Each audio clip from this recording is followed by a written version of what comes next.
I got the real view of asthma when my son Joshua, as a baby, had quite a catastrophic attack. He was probably about 13 months old.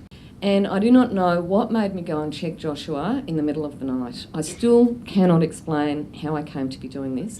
But when I found him, because of course you can't call out when you're having an asthma attack. What age was he? He would have been about 12 months old.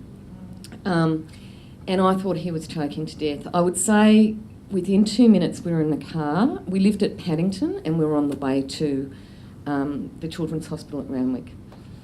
And it was the most terrifying experience of my whole life, and I wouldn't wish it on anybody else. I was sitting in the car, still in my pyjamas.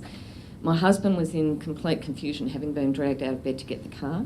Of course, I didn't have my glasses, so I was short-sighted. I could see the look on Joshua's face as he was looking at me, unable to breathe. And then outside, all I could see was a blur of traffic lights, and when you're short-sighted, you know what it looks like.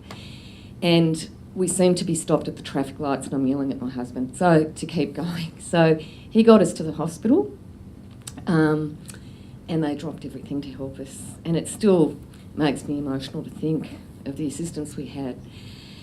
Josh was in ICU for a number of days. Of course, there was a huge, I'm telling people when I got to the hospital that he's choking.